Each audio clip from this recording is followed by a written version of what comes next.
오늘 말씀은 마가복음 1장부터 5장 말씀 되겠습니다. 봉독합니다. 하나님의 아들이신 예수 그리스도의 복음은 이렇게 시작되었습니다. 이사야 선지자의 글에 이렇게 쓰여 있습니다. 보아라, 내가 내 앞에 사자를 보낸다. 그가 내 길을 준비할 것이다. 광야에서 외치는 자의 소리가 들린다. 주님의 길을 준비하여라. 그분의 길을 곧게 펴라. 세례자 요한이 광야에 나타나서 죄 용서를 위한 회개의 세례를 선포하였습니다. 그래서 온 유대지방 사람들과 예루살렘 사람들이 요한에게 나아갔습니다. 그들은 자신들이 지은 죄를 고백하고 요단강에서 요한에게 세례를 받았습니다. 요한은 낙타털로 만든 옷을 입고 허리에는 가죽띠를 띠고 메뚜기와 들꿀을 먹었습니다. 요한은 사람들에게 이렇게 선포하였습니다. 나보다 더 강하신 분이 내 뒤에 오신다. 나는 그분 앞에 꿇어앉아 그분의 신발끈을 풀기에도 부족하다. 나는 너희에게 물로 세례를 주지만 그분은 너희에게 성령으로 세례를 베푸실 것이다. 그때 예수님께서 갈릴리에 있는 나사렛 마을에서 요단강으로 오셔서 요한에게 세례를 받으셨습니다. 예수님께서 물에서 나오실 때 하늘이 열리는 것을 보셨습니다. 그리고 성령님께서 비둘기처럼 자신에게 내려오는 것을 보셨습니다. 하늘에서 너는 내 사랑하는 아들이다. 내가 너로 말미암아 매우 기쁘다 라고 말하는 소리가 들렸습니다. 곧 성령님께서는 예수님을 광야로 내보내셨습니다. 예수님께서는 40일 동안 광야에서 사탄에게 시험을 받으셨습니다. 그때 들짐승들과 함께 계셨는데 천사들이 와서 예수님을 돌보아드렸습니다. 요한이 감옥에 갇힌 뒤 예수님께서는 갈릴리로 가셔서 하나님의 복음을 전하셨습니다. 예수님께서는 때가 되었다. 하나님 나라가 가까이 왔다. 회개하고 복음을 믿어라 하고 말씀하셨습니다. 예수님께서 갈릴리 호숫가를 지나가시다가 시몬과 그의 동생 안드레를 보셨습니다. 그들은 어부였는데 호수에 그물을 던지고 있었습니다. 예수님께서 나를 따르라. 내가 너희를 사람을 낚는 어부로 삼겠다 하고 말씀하셨습니다. 그러자 시몬과 안드레는 얼른 그물을 놔두고 예수님을 따랐습니다. 예수님께서 조금 더 가시다가 세베대의 아들 야고보와 그의 동생 요한을 보셨습니다. 그들은 배에서 그물을 깁고 있었습니다. 예수님께서 그들을 부르시자 그들은 아버지 세베대와 일꾼들을 배에 남겨두고 예수님을 따라 나섰습니다. 예수님과 제자들이 가버나움으로 가셨습니다. 안식일에 예수님께서 회당에 들어가셔서 가르치기 시작하셨습니다. 거기에 있는 사람들이 예수님의 가르침을 듣고 놀랐습니다. 그것은 율법학자들과는 달리 예수님께서는 권위 있는 분처럼 가르치셨기 때문입니다.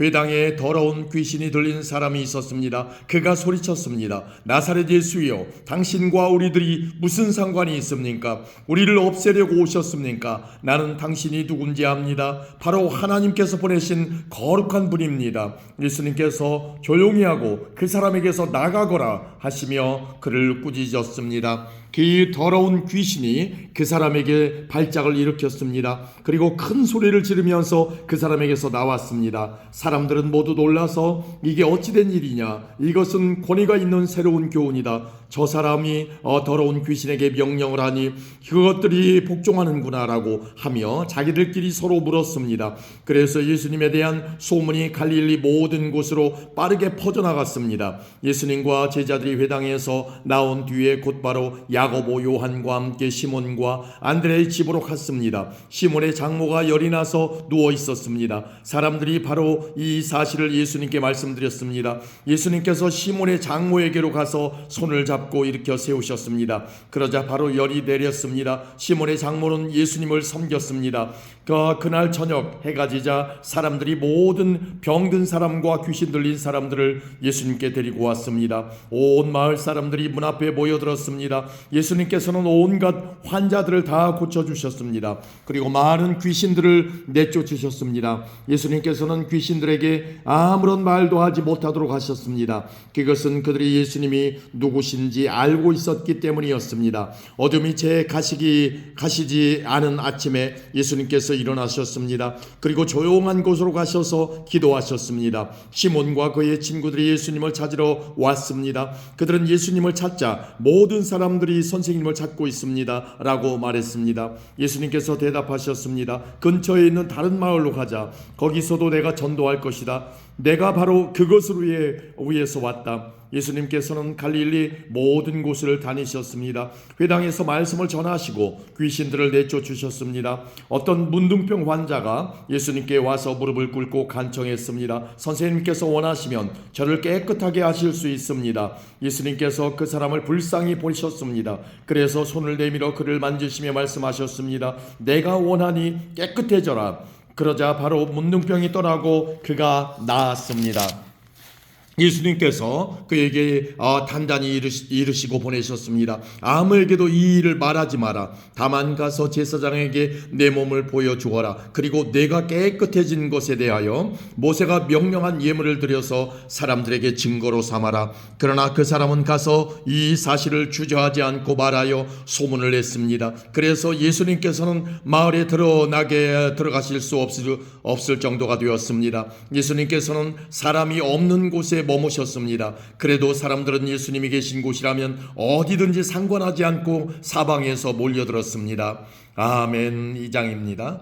며칠 뒤에 예수님께서 가버나움으로 돌아오셨습니다. 예수님께서 집에 계시다는 소문이 퍼졌습니다. 그러자 많은 사람들이 모여들어 가득 찼습니다. 심지어 문 밖에도 서 있을 곳이 없었습니다. 예수님께서 그들에게 말씀하셨습니다. 4명의 사람들이 예수님께 중풍병 환자를 데리고 왔습니다. 이들은 사람들 때문에 예수님께 들어갈 수가 없었습니다. 그래서 예수님이 계신 곳에 지붕을 뜯어냈습니다. 이들은 뚫어낸 구멍으로 중풍병 환자가 누워있는 침상을 아래로 내렸습니다. 예수님께서 이 사람들의 믿음을 보시고 중풍병 환자에게 말씀하셨습니다. 아들아, 내 죄가 용서되었다. 마침 거기에 율법학자 몇 명이 앉아 있었는데 마음속으로 생각했습니다. 어떻게 이 사람이 저런 말을 하는가? 하나님을 모독하고 있구나. 하나님 외에 누가 죄를 용서할 수 있다는 말인가?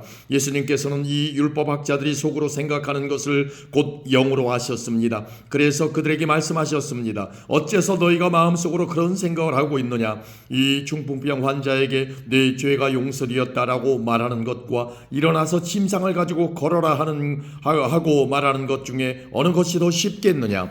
그러나 인자가 세상에서 죄를 용서할 수 있는 권세가 있다는 것을 너희에게 보여주려고 그랬다. 예수님께서 중풍병 환자에게 말씀하셨습니다. 내가 내게 말한다. 일어나 침상을 가지고 집으로 가거라. 중풍병자는 일어나 침상을 들고 모든 사람이 보는 앞에서 걸어 나갔습니다. 사람들이 놀라서 하나님께 찬송을 드렸으며 우리는 이와 같은 일을 본 적이 없다라고 말하였습니다. 예수님께서 다시 호수로 가셨습니다. 많은 사람들이 예수님께 나왔고 예수님께서는 그들을 가르치셨습니다. 예수님께서 호숫가를 걸으시다가 알페오의 아들 레위가 세관에 앉아있는 것을 보셨습니다. 예수님께서 그에게 말씀하셨습니다. 나를 따라오너라. 그러자 레위는 일어나서 예수님을 따랐습니다. 예수님께서 레위의 집에서 식사를 하고 계실 때였습니다. 여러 세리들과 죄인들이 예수님과 그 제자들과 함께 식사를 하고 있었습니다. 왜냐하면 이런 사람들이 예수님을 많이 따랐기 때문입니다. 바리새파 율법학자들이 예수님께서 세리들과 죄인들과 함께 식사하시는 것을 보고 제자들에게 물었습니다. 어째서 너희 선생님은 세리와 죄인들과 먹고 마시느냐? 예수님께서 이 말을 들으시고 그들에게 말씀하셨습니다. 건강한 사람에게는 의사가 필요 없고 병든 사람에게 의사가 필요한 것이다. 나는 의로운 사람을 부르러 온 것이 아니고 죄인들을 부르러 왔다.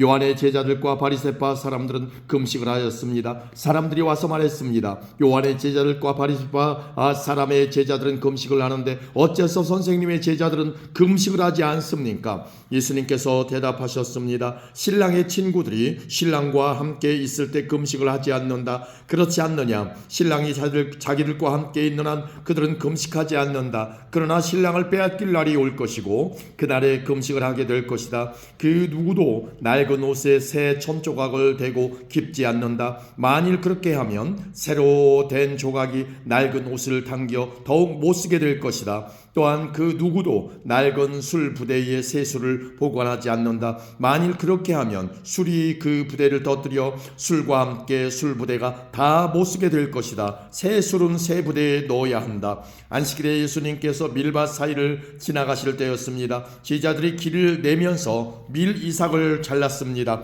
바리새파 사람들이 예수님께 말했습니다. 보십시오. 어째서 선생님의 제자들은 안식일의 율법을 어깁니까? 예수님께서 대답하셨습니다. 다윗과 그 부하들이 배가 고파 먹을 것이 필요했을 때 다윗이 어떻게 했는지 읽어보지 않았느냐? 아비아달 대제사장 때에 다윗이 하나님의 집에 들어가서 하나님께 바친 빵을 먹었다. 이것은 제사장 외에는 먹을 수 없는 것이었다. 그러나 다윗은 그 빵을 자기와 함께 있던 사람들에게 주기까지 했다. 예수님께서 바리새파 사람들에게 말씀하셨습니다. 안식일은 사람을 위해 생긴 것이지 사람이 안식일을 위해 생긴 것이 아니다. 그러므로 인자가 안식일의 주인이다. 아멘. 3장입니다.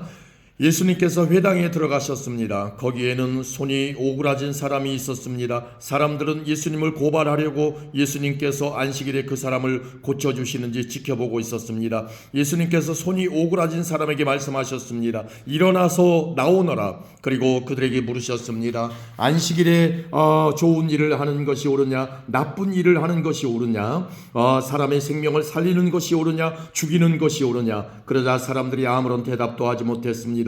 예수님께서 분노하시며 주위를 둘러보시고 사람들의 마음이 굳은 것을 아시고 슬퍼하셨습니다.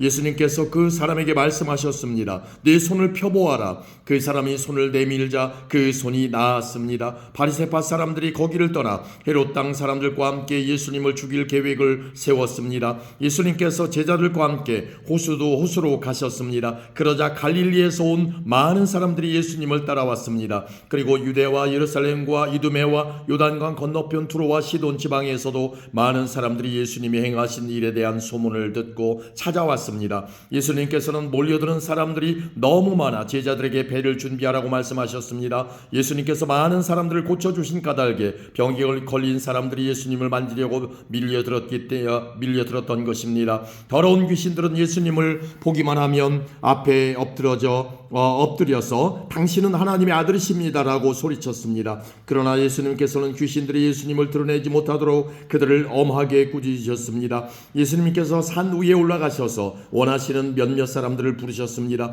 그러자 그들이 예수님께 올라왔습니다. 예수님께서 12사람을 세우시고 이들을 사도라고 부르셨습니다. 예수님께서는 그들과 함께 하시면서 그들로 하여금 나가서 말씀을 전하게 하셨습니다. 또한 귀신을 내쫓는 권세도 주셨습니다. 예수님께서 12사람을 세우셨는데 그들은 예수님께서 베드로라는 이름을 지어주신 시몬과 천동의 아들들이란 뜻으로 예수님께서 보아너게라는 이름을 지어주신 세베대의 아들 야고보와 그의 동생 요한, 안드레, 빌립, 바돌로메, 마테, 도마, 알페오의 아들 야고보, 다데오, 열심당 출신의 시몬, 그리고 예수님을 배반한 가룟 출신 유다입니다. 예수님께서 집에 오시자 다시 많은 사람들이 모여들었습니다. 그래서 예수님과 제자들은 식사도 할 수 없을 지경까지 되었습니다. 예수님의 식구들이 예수가 정신이 나갔다고 말하는 소리를 듣고 그를 잡으러 왔습니다. 예루살렘에서 온 율법학자들은 이렇게 말했습니다. 예수가 바알세불이 들렸다. 예수는 귀신들의 우두머리의 힘을 빌어서 귀신을 내쫓는다. 예수님께서 사람들을 불러 모으시고 비유로 말씀하셨습니다. 사탄이 어떻게 사탄을 내쫓을 수 있느냐? 만일 나라가 자기들끼리 나뉘어 싸우면 그 나라는 제대로 설 수 없다. 만일 한 집안이 자기들끼리 나뉘어 싸우면 그 가정은 제대로 설 수 없다. 만일 사탄이 자기들끼리 나뉘어 싸우려고 일어나면 스스로 망할 것이다. 먼저 힘센 사람을 묶어놓지 않으면 그 사람의 집에 들어가 그의 재산을 약탈할 수 없다. 묶어놓은 뒤에야 그 집을 약탈할 것이다. 내가 너희에게 진정으로 말하는데 사람들이 무슨 죄를 짓든지 어떤 비방을 하든지 그것은 모두 용서받을 수 있다. 그러나 성령님을 모독하는 죄는 결코 용서될 수 없다. 그것은 영원한 죄이다. 이 말씀을 하신 것은 율법학자들이 예수님께 더러운 귀신이 들렸다고 말했기 때문입니다. 예수님의 어머니와 형제들이 도착했습니다. 그들은 밖에 서서 사람을 보내 예수님을 불렀습니다. 사람들이 예수님 주위에 앉아 있다가 예수님께 말했습니다. 보십시오. 선생님의 어머니와 형제들이 밖에서 선생님을 찾고 있습니다. 예수님께서 대답하셨습니다. 누가 나의 어머니이고 누가 나의 형제냐? 주위에 앉아 있는 사람들을 둘러보시며 말씀하셨습니다. 보아라, 내 어머니와 형제들이다. 누구든지 하나님의 뜻대로 행하는 사람이 나의 형제와 자매이며 또한 어머니이다. 아멘. 4장입니다. 예수님께서 다시 호숫가에서 가르치시기 시작하셨습니다. 수많은 사람들이 예수님 주위로 몰려들어서 예수님께서는 호수에서 배에 올라타 앉으셨습니다. 사람들은 호수 주변에 있었습니다. 예수님께서 비유를 통해 많은 것을 사람들에게 가르치셨습니다. 가르치는 중에 예수님께서 말씀하셨습니다. 들어라, 한 농부가 씨를 뿌리러 나갔다. 농부가 씨를 뿌리는데 어떤 씨는 길가에 떨어졌다. 그러자 새들이 와서 씨를 모두 먹어버렸다. 어떤 씨는 흙이 거의 없는 돌무더기에 떨어져 곧 자랐으나 땅이 깊지 않았다. 해가 돋자 싹이 말랐고 뿌리가 없어서 시들어 버렸다. 또 다른 씨는 가시덤불 속에 떨어졌다. 가시가 자라서 싹이 자라지 못하게 했기 때문에 싹은 열매를 맺지 못했다. 또 다른 씨는 좋은 땅에 떨어졌다. 싹이 나고 자라서 열매를 맺어 어떤 것은 30배, 어떤 것은 60배, 어떤 것은 100배의 열매를 맺었다. 예수님께서 들을 귀 있는 자여 들어라 하고 말씀하셨습니다. 예수님께서 혼자 계실 때 12 제자들과 예수님 주변에 있는 사람들이 이 비유에 대해서 여쭈었습니다. 예수님께서 말씀하셨습니다. 너희에게는 하나님 나라의 비밀을 알 수 있게 하였지만 밖에 있는 사람들에게는 모든 것이 비유로 주어진다. 이는 그들이 보기는 보아도 알지 못하고 듣기는 들어도 깨닫지 못하게 하여 돌이켜 용서받지 못하게 하기 위함이다. 예수님께서 사람들에게 말씀하셨습니다. 너희가 이 비유를 이해하지 못하느냐? 그렇다면 어떻게 다른 모든 비유를 이해하겠느냐? 농부는 말씀을 뿌린다. 길가에 말씀이 떨어졌다는 것은 하나님의 말씀을 들었으나 곧 사탄이 와서 그 뿌려진 말씀을 빼앗는 사람을 말한다. 돌무더기에 씨가 떨어졌다는 것은 말씀을 들을 때 기쁨으로 즉시 받아들이지만 속에 뿌리가 없어 오래가지 못하고 말씀 때문에 환난이나 박해가 일어나면 곧 넘어지는 사람이다. 가시덤불에 씨가 떨어졌다는 것은 말씀을 듣지만 세상의 염려와 재물에 대한 유혹과 그 밖에 여러 가지 욕심이 말씀을 가로막아서 열매를 맺지 못하는 사람이다. 좋은 땅에 씨가 떨어졌다는 것은 말씀을 듣고 받아들여 30배, 60배, 100배의 열매를 맺는 사람이다. 예수님께서 그들에게 말씀하셨습니다. 등불을 침대 아래나 돛박 밑에 두겠느냐? 등잔대 위에 두지 않겠느냐? 숨긴 것은 나타나고 비밀은 드러나게 마련이다. 들을 귀 있는 사람은 들어라. 예수님께서 그들에게 말씀하셨습니다. 너희가 듣는 것을 마음에 새겨라. 너희가 다른 사람에게 주는 만큼 너희가 받을 것이며 그 외에도 더 주실 것이다. 가진 사람은 더 받을 것이며 가지지 못한 사람은 가진 것마저도 빼앗길 것이다. 예수님께서 말씀하셨습니다. 하나님 나라는 밭에 씨를 뿌리는 농부와 같다. 밤낮으로 자고 일어나는 동안 씨가 싹이 나고 자란다. 사람은 그것이 어떻게 자라는지를 알지 못한다. 땅은 저절로 열매를 맺게 한다. 먼저 싹이 나고 다음에는 이삭이 나오고 마침내 나달이 여문다. 곡식이 익으면 농부가 와서 낫으로 그것을 거두어들인다. 그것은 추수 때가 되었기 때문이다. 예수님께서 말씀하셨습니다. 하나님 나라를 무엇에 빗댈 수 있을까? 무슨 비유로 설명할 수 할까? 하나님 나라는 겨자씨와 같다. 겨자씨를 밭에 심을 때에는 밭에 심는 씨앗 중에서 가장 작다. 그러나 심긴 후에는 그 어떤 밭 작물보다 더 크게 자란다. 커다란 가지를 내어 하늘의 새들이 그늘에 둥지를 틀 정도가 된다. 예수님께서는 많은 비유를 사용하여 사람들이 알아들을 수 있도록 말씀하셨습니다. 비유가 아니면 말씀하지 않으셨으나 제자들에게는 따로 모든 것을 설명해 주셨습니다. 그날 저녁이 되자 예수님께서는 제자들에게 말씀하셨습니다. 호수 건너편으로 가자. 그래서 제자들은 사람들을 남겨두고 예수님께서 배에 타고 계신 그대로 모시고 갔습니다. 주위에 있던 다른 배들도 따라갔습니다. 그때 매우 강한 바람이 불어와서 파도가 배 안으로 덮쳐 들어왔고 물이 배 안에 차게 되었습니다. 예수님은 배 고물에서 베개를 베고 주무시고 계셨습니다. 제자들이 와서 예수님을 깨우면서 말했습니다. 선생님, 우리가 죽게 되었는데 돌아보지 아니하십니까? 예수님께서 일어나시더니 바람을 꾸짖고 호수에게 명령하셨습니다. 조용하여라, 잠잠하여라. 그러자 바람이 멈추었고 호수가 잔잔해졌습니다. 예수님께서 제자들에게 말씀하셨습니다. 어째서 너희가 무서워하느냐? 아직도 믿음이 없느냐? 제자들이 매우 두려워하며 이분이 어떤 분이길래 바람과 파도도 순종하는 것일까 하고 서로에게 물었습니다. 아멘. 5장입니다. 예수님과 제자들이 호수 건너편 거라사 지방으로 갔습니다. 예수님께서 배에서 내리시자 더러운 귀신이 들린 어떤 사람이 무덤에서 나와 예수님을 만났습니다. 이 사람은 무덤 사이에서 살고 있었는데 그 누구도 그를 묶을 수 없었고 쇠사슬로도 묶을 수 없었습니다. 여러 번 쇠고랑과 쇠사슬로 그를 묶어보았으나 그는 쇠사슬도 끊고 쇠고랑도 부수었습니다. 아무도 그를 당해낼 수 없었습니다. 그는 밤낮으로 무덤과 산을 돌아다니며 소리를 지르고 돌로 자기 몸에 상처를 내곤 하였습니다.